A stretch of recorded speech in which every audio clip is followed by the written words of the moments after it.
And welcome to our keynote conversation. It's really exciting for me to be here, especially with Jose Andres. Jose is a great guy, a good friend who's done amazing work for so many people over the years. And I'm just thrilled that he can join us in this important conversation. I'm grateful to Monumental Sports for making it all happen as well. Jose, for those of our viewers right now and listeners who may not necessarily be all that familiar with what motivated you to do the really important life-saving work that you do, just very briefly, give us a little update.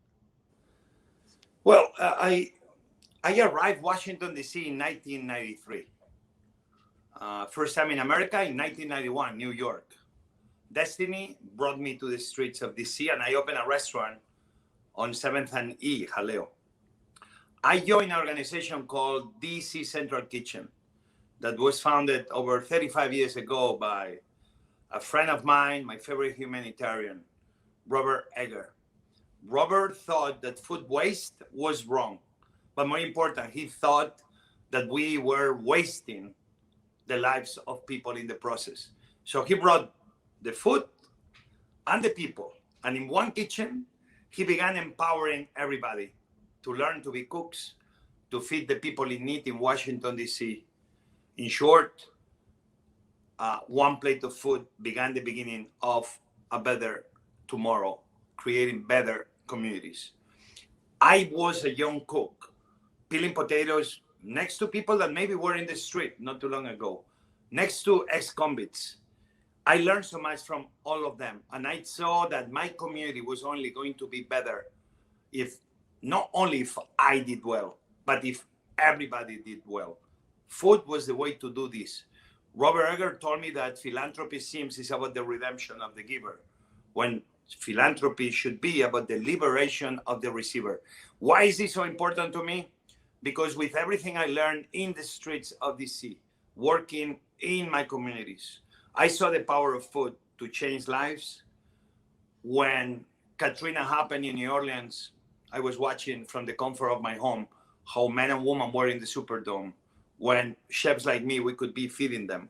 I saw September 11, actually good empathy. Many people putting grills or opening the restaurants to feed all the volunteers and all the people escaping the mayhem of downtown Manhattan.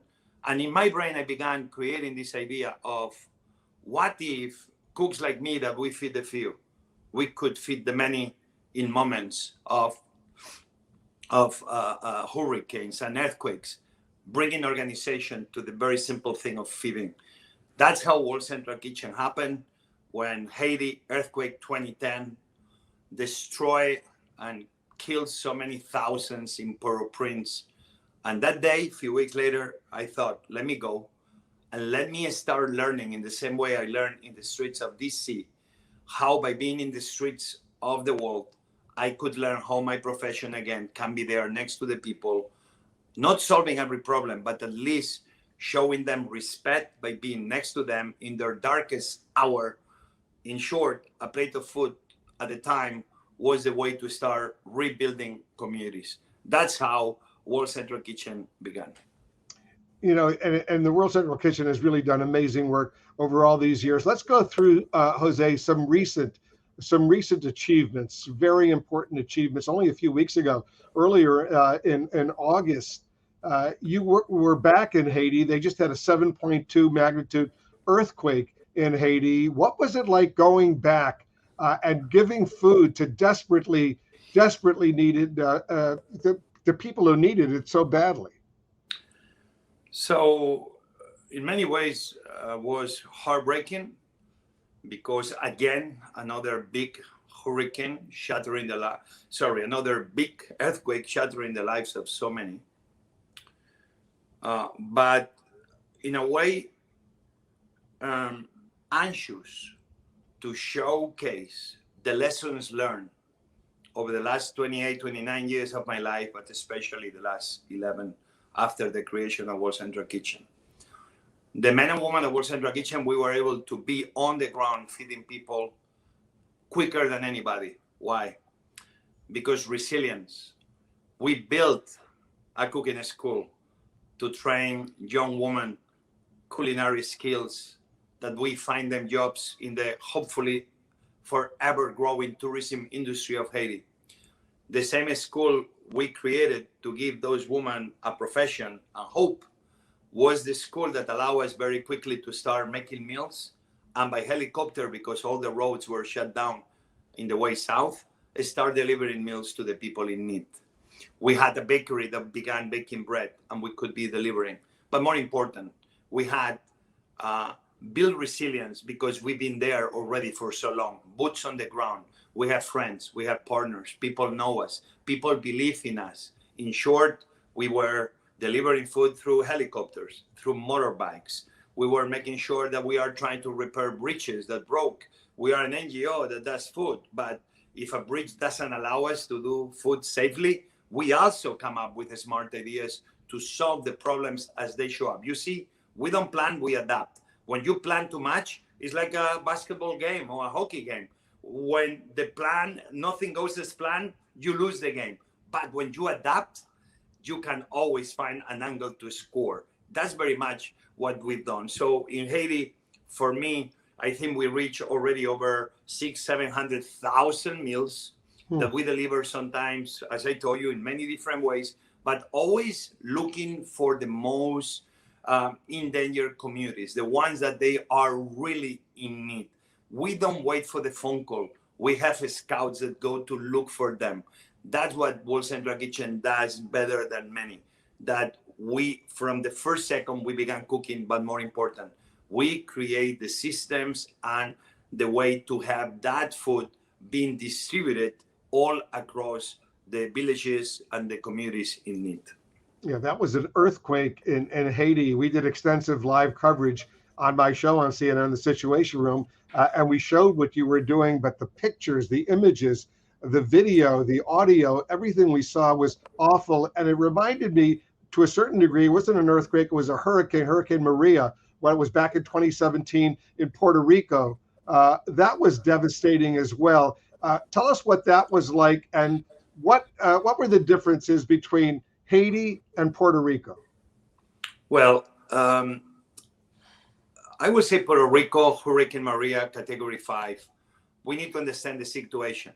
A Category 5 that goes across an island slowly and surely through the very middle of the island. When a hurricane moves so slow, the damage that the winds create is huge, but at the same time, the damage that the water coming down creates is even bigger at times. Imagine you wake up almost 2 days later, because the hurricane took a long time to escape Puerto Rico, where it's no electricity in the entire island. The only people that may have some light is because maybe they got a surviving generator. Lives were shattered. Roads were done because the slides down the mountains. Bridges were destroyed and broken. All of the sudden, imagine when gas stations are not functioning because the lack of electricity. Imagine when the big companies having food, all of a sudden, if they didn't plan for generators, the food begins being rotten. When the airports are shut down, when the seaport is completely destroyed with boats all over the place, the aftermath is crazy. So what we try to do when others are trying to bring aid from the outside, what we try to do is adapt. What can we do with what we have? We need bread because we need to start making sandwiches. Oh my God. If we get a generator to the local bread bakery, can we make them successful? The answer is yes. We began gathering the troops, the other chefs with food in their freezers, in their refrigerators. We start looking for those companies that had fresh fruit or fresh food ready to give to us. We start opening one kitchen. For you to understand, in Puerto Rico, we went from 10 friends the first day to over 25,000 strong team of volunteers. We did 1,000 meals the first day. We reached 150,000 meals a day. The first day we had one kitchen. We ended with 26 kitchens all across the island. The difference between the earthquake and a hurricane is that the hurricane can be of such a magnitude that the area that destroys is huge in distance and in number of people. The only difference with a hurricane as much damage the only difference with an earthquake is that the damage usually is more concentrated. The difference in Haiti though was that the earthquake was very much east to west, and the destruction that created in a fairly complicated part of Haiti was huge. So we had to be serving foods up in the mountains with no access by road, through helicopters, sometimes walking with motorbikes. But in essence, it's the same. If you don't learn to adapt, you will freeze under the weight of the circumstances. When you learn to adapt, every problem becomes an opportunity for service. And that's very much the difference and the similarities between places like earthquake in Haiti and the hurricane in Puerto Rico. And the work that you have done, Jose, and World Central Kitchen has been so amazing. We're grateful to you. I'm just curious, the past year and a half, we've all had to go through, and we're still going through this COVID-19 pandemic. And this Delta variant that has emerged over these past few months is so highly transmissible. How has COVID impacted the critically important work that you do? Well, who was going to tell me, Wolf, that my mom and my dad were nurses? I live almost in a hospital. You're going to say, why? My mom, my dad, we didn't have anybody taking care of us at home. My mom will work in the AM. My father will work in the PM. This goes back to when you were, this is in Spain, right? That's in Spain when I was young. The hospital was the place that I will be exchanged. I have a lot of family in the business of healthcare. In many ways, food is health. Why this was so important? For me, personally, my heart began bumping when I saw that our hospitals were going to be the front lines of fighting this pandemic.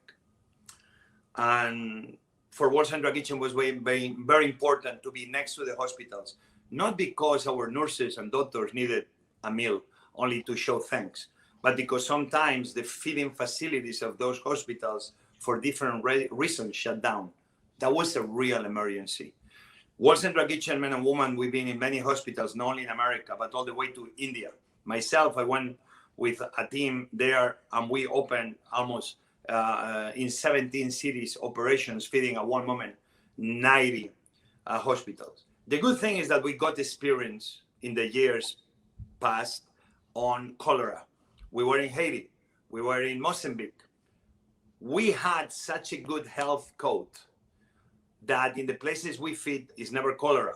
It's never a problem. Why? Because we follow the guidelines that keeps our teams protected, that keeps the people deliver the food protected, more important, the people we feed protected. So how this had changed? In a way, we began feeding in Yokohama on the 1st of February of 2020. We were activated before many people even thought about this virus. Before we knew, we had to be getting ready. We began buying masks. Who was going to tell me that the men and women at World Central Kitchen, we learned that our doctors and nurses didn't have enough masks, N95, and we began delivering the tens of thousands of masks that we bought to protect our own cooks. This is the mentality of World Central Kitchen. We try to see what is beyond the horizon so we can be alert and trying to forecast what may be happening. How this had changed World Central Kitchen? Without a doubt, we've grown enormously. We've been feeding at one moment over 350,000 meals a day. We've been in so many countries. And on top of the pandemic, we were serving in emergencies, fires in California, the floods and the tornadoes in Iowa, the hurricanes in Louisiana and in Honduras and in Guatemala, the explosion in Beirut, in Lebanon, that we were there within 12 hours doing 20,000 meals a day. At the end, what World Central Kitchen in the heart of Washington, D.C. did, including feeding the many men and women that came to protect the Capitol on January the 6th, what we've been doing is to show that the same talent that cooks like me we have to feed the few, we can bring an army of goodness, of empathy, of food people and volunteers in America and around the world to put our know-how at the service of feeding the many in moments of need. And just to end, Washington is a political city, has been and always will be. We help build longer tables. Everywhere we go, Americans are not red or blue colors. Americans are with the people, are Americans, coming together, believing in longer tables, no higher walls, and putting themselves at the service of feeding or helping fellow Americans. And more important, one bill that I hope will pass. We got senators of both sides of the party, Kamala Harris, Tim Scott. We got people in the House of Representatives, Thompson and McGovern, Davidson, Hurd, Republicans and Democrats together supporting a bill, which was what World Central Kitchen did, putting 3,000 restaurants up at work, making sure that in the process of keeping the economy going, we were helping the local hospitals, elderly homes, homeless shelters, and beyond to be fed in the moment of need. This is what World Central Kitchen has become, an organization that brings people together, that makes everybody believe in with the people in this country, where longer tables will always win the day. If we work together, is nothing ever that America will achieve. You know, it's interesting, Jose, because we have an audience watching right now and listening to what we're talking about, what you're talking about, a lot of sports industry, business professionals who deal with these kinds of issues, but in a different way, with athletes who are so motivated to get the job done and win. And when I hear you and I hear your colleagues talking about what the World Central Kitchen has done, it reminds me of athletes who just want to win. They want to win a championship, but you want to win in terms of getting people desperately needed food to save their lives. I wonder if you could share some thought. You're a huge sports fan, so am I. We love our Washington, all of our Washington teams. I see you at Wizards games all the time. You're on the floor. I'm a little bit higher up, but I see you cheering on. You got better seats than I do, but that's all right. Let's talk a little bit about athletes and what you guys do, because there's some similarities there, aren't there? Obviously, we all love our athletes. That's a matter of the sport, right? And me, I've been very lucky over the years to get to know many for different reasons, because they love to eat and I'm a cook and I'm happy to invite anybody to my table. But for me, as important is what they do on the court. It's as important what they do off the court. I remember John Wall, no longer with us, but John Wall and many of his teammates will come to this Central Kitchen to volunteer. And it's not like they were coming because the team told them to do so. They were coming and they were engaged. They were one. They were with the people. They were sharing with others their talents, but also they were learning from others lessons that they could apply to their own lives. Through my life, I've been able to meet almost everybody knows with my accent, I'm from Spain, but people like Pau Gasol, Marc Gasol, Jose Maria Calderon, Sergio Garcia, Ricky Rubio. Many of those Spanish players, I got to know them. I can say I call them friends. I can tell you that many of them are out there in their communities helping, well, sometimes with money, but more often than not with their time. Wolf, Rafael Nadal, when Mallorca, the island he comes from and he lives, was a big flood that very much destroyed some cities with huge waters coming down. The first thing you saw Nadal doing was not leaving the island, but he went out like one more person, helping other people to start the reconstruction of their homes. Those are the spirit of the players, right? That they are there in the good times, hopefully winning trophies, but they are also there in these harder moments. And this is very important. Listen, two of the big families, the learners at the Washington, at the Nationals and others, and the Leonsis. I'm so proud to call both families friends. You know, the Leonsis, from the very early in Puerto Rico, they were the first people that began supporting us. Nobody knew, nobody heard about it, but there I had them supporting World Central Kitchen in more ways than with money. This is something very special when you see them doing that. The learners at the National is the same. Actually, during this pandemic, we were thinking, do we try to do a kitchen at the Washington, at the Wizards, or we do a kitchen at the Nationals? We had an idea for a lot of reasons. The Nationals was a better place. We put that baseball stadium at the service of the community, feeding in Maryland, Virginia, and DC. At one moment, we were doing over 25, 30, 40, 50,000 meals a day. From coaches to players, they all participated directly and or indirectly. I want to send a message here. Over the years, especially at the Superdome, I've been a few weeks ago around New Orleans. We went there after Ida, the last hurricane. For me, I was with Mitch Landrieu, the mayor, every day next to me and the people of World Central Kitchen. When I saw the Superdome, it brought memories of that Katrina, when many people left the Low Nine, that district in New Orleans that was decimated by the waters, and many people found refuge inside the Superdome. For days, it took the response to arrive to feed the men and women in that place that was supposed to be having a safe haven for them. I began thinking like arenas. We may think about sports venues or music venues, but it's in that moment that I began thinking arenas, in a way, people have them wrong. They're actually a gigantic restaurant that entertains with musicians and with sports. That's why for us in World Central Kitchen, very often during this pandemic, in other events like in Puerto Rico, we will use basketball stadiums to feed and host people. We will use baseball fields to take care of people after earthquakes, because it's the best place for them to feel safe without a roof above their head that may fall in any moment. All of a sudden, yes, the sports venues is a place that we all celebrate and we all cheer the love for our team, that we all become a city more often than not in moments of triumph, when we think everything is lost and a shot in the last second wins the game. And we're also proud of that in the good moments, Wolf.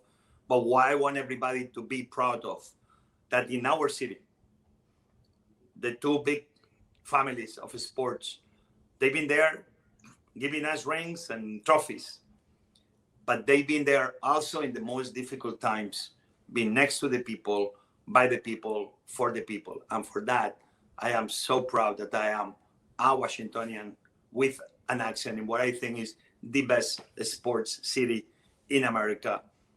Putting Barcelona soccer team, the love of my life aside, probably the best sports city in the world, period. I could definitely echo, Jose, everything you're saying. And like you, I am so proud that Ted Leonsis and his family, Ted Lerner and his family are good friends of mine. And I know, and I can confirm, a second source, I can confirm that they've done so much good. They've contributed so much, and they've helped so many people, not only here in our area, the greater Washington, D.C. area, but around the world.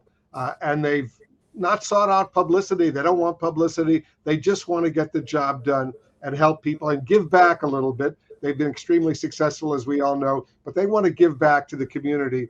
And it's so lovely to hear what you had to say. It's so nice to know them, and I'm very proud that they're friends. You know, it's interesting, Jose.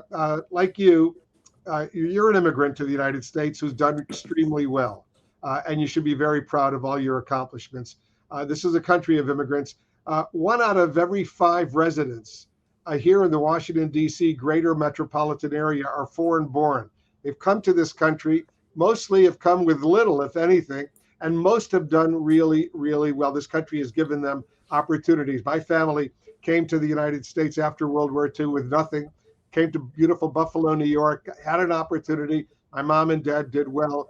And you came from Spain. You had an opportunity. You did well. Talk a little bit about the immigrant experience that you've had here in the United States and speak directly to those. And there are some very, very strange, weird, crazy, awful people who don't want to see immigrants come to this country. This is a land of immigrants. This country has been built together with the immigrants. And talk a little bit about your feelings. Well, my feelings are simple. I came to the right country. I don't regret coming to this country. I will never regret it. It's only like this country is only gonna be creating, learning from our mistakes, making a more perfect union, like every other country. Humanity is about learning about the not good decisions of the past and making pragmatic, smart decisions for the future. But we all need to remember one thing. We must not live of the past or dreams of the future. We all must live the present we live in. The urgency of now is in this second, in this minute. Every one of us, everybody that goes to watch a game, when we are together rooting for our team, imagine that instead of rooting for your team, you are rooting for the same idea.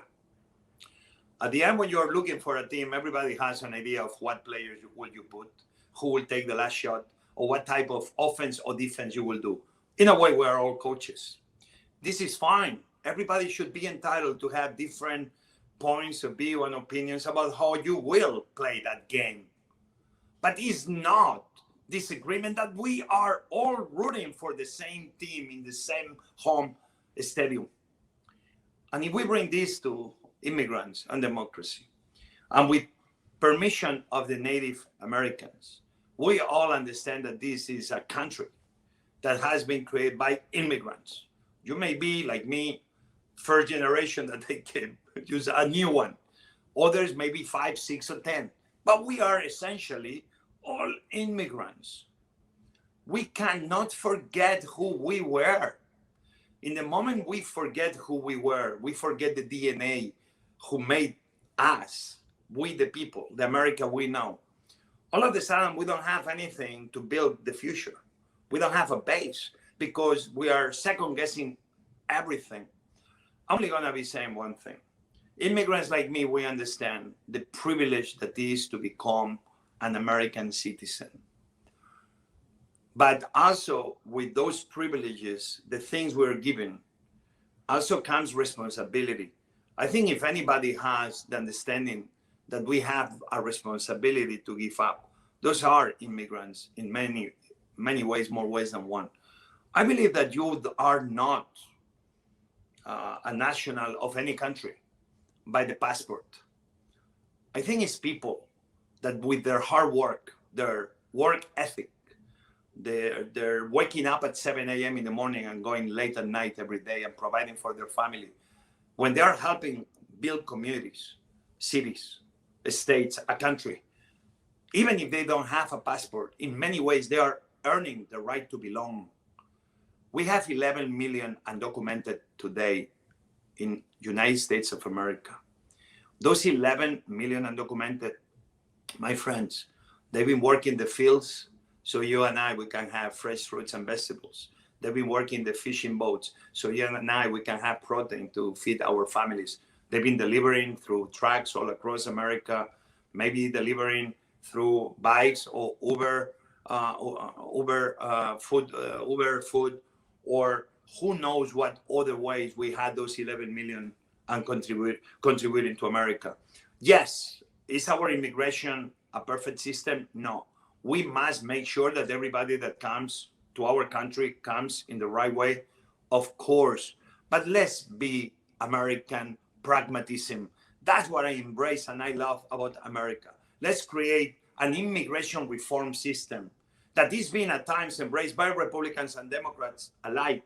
But let's make it happen to put that immigration reform at the service of America, giving 1-2 million dreamers finally the opportunity to be what they are, which is Americans who grow up in America and they deserve to be American, and give a path to be legal once and for all, documented, to the 11 million people that they are ghosts in our system, but that our system wouldn't be working without them. So let's call our Republican and Democrat representatives, senators, and tell them, come together, build longer tables, find a way once and for all to put all those immigrants who are already part of America to be here to help America to become even better and stronger. Immigration reform is not a problem for us to solve. Immigration reform is an opportunity for America to seize.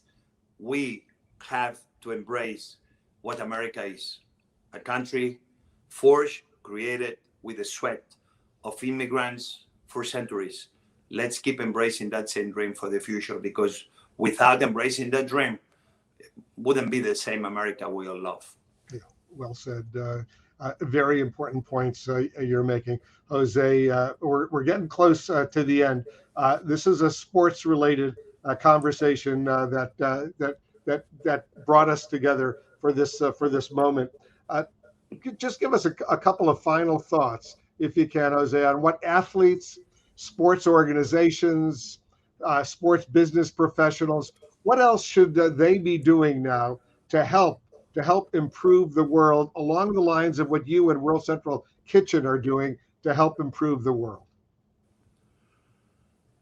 Well, I think, I was a coach when I was a young boy back in Spain. I was a basketball coach. I trained during 3 or 4 years a young girls basketball coach in the basketball team in the little town I grew up outside Barcelona. I was so proud to be that coach. I also was a basketball player. I was a forward. One day I remember scoring 28 points, 4 threes. But that feeling that has never left me, being the player or being the coach, was that amazing feeling, like my sweat was the sweat of my teammates, that my sweat was the sweat of the people that will come to clap at us when we win and when we lost, that the sweat of those young ladies I was honored to be coaching, their smiles and sometimes their tears when they won or when they lost, that those single moments of efforts that sometimes people give the best they have inside themselves, and sometimes it seems it's never enough, but that the next day you go and you train even harder. The next game you go and you play, even putting more heart into the game. And sometimes this is still not enough. I think teams and all of us, which we've been part of a team, well as a coach, well as a player, or well being a fan, which is also a very important part of being in a team, we all play a role. Everybody must embrace their role. Everybody must embrace that moment. And yes, we need to clap in the good moments, but I do believe we need to be clapping even more in the bad moments. I think it was Winston Churchill who said that success was going from failure to failure without losing enthusiasm. What everybody in the sports world, the professionals that play the game, the professionals that make the game happen, the fans that we support, all the family that we are in sports, we need to see that, yes, what we're doing is much more than going to a game, that we are creating a feeling of a community, of a city, that we all understand the role we play, but that enthusiasm is what has to keep always going beyond if we win or we lose. And if we all embrace that same effort, commitment to greatness, and understanding that when we fall short, it's not something like you need to feel ashamed of, but it's something you should be always proud of saying, I'm giving my best and maybe it's not enough today, but I promise you tomorrow I'll show up with the same enthusiasm and we're going to try again and try again. At the end, my friends, some people think like life is like this perfect movie where sometimes everything seems to go well at the end of the movie. Sometimes it's not about that. Sometimes it's remembering that I'm there for you, that you are there for me. And at the end, our communities and our country, like a sports team, it is only as good as the people you have around you. If we embrace that simple message, I repeat again, many of the moments we are going through right now in life, that seems we are all in this big division, not only in America, but in many countries around the world. If we are able to embrace the best of every one of us and supporting our right and our left, together we will overcome many of the issues we face and transform problems into great opportunities to be better. With the people, oh yeah, we can make it happen, my friend. Remember, you said when I'm not too far away from where our teams play, down on 7th Street, across from my restaurant Jaleo, right on 7th and E. It's a little apartment, a mini museum. I don't think almost anybody visits. Everybody should go. It is the house of the missing soldiers office. This was the house where a woman with big heart and empathy created the system to find the missing soldiers in the Civil War. And during the Civil War, she was the one providing health services to the wounded. That woman created the Red Cross single-handed. That woman even went to feed soldiers in the Capitol when the Capitol was under attack. That woman, a little body of a woman with with a big heart and big empathy, she was able to create the American Red Cross with her heart, her empathy, her brain, and her hands. She created a team out of nothing. This is not too far away from where our teams play. I invite everybody to visit the heart of that woman, Clara Barton, that show people like me, Wolf, that if you want, if you have the will always be the way. This is the spirit of Clara Barton, and I know this is the spirit of our sports teams and fans. If there is the will always be the way. Let's never lose the will to be better, to be kinder, to show empathy in every single moment. What must be good for you must be good for others, my friend. With longer tables and not higher walls, we will build a much perfect union. It's the spirit of Jose Andres, and we're grateful for that. Jose, we got to go, but I know you have a jersey there near you, and I want our viewers out there to see. I know you like this team, but give us a quick preview. How far are we going to go this year? Well, I had the one of Bill, the number 3, the old one, but once a player is part of you, I have my NHL over there. I have my ring over there. You know how much I love the Washington DC. I've been trying to bring Spanish players, believe me, to the team nonstop. I'm gonna keep trying.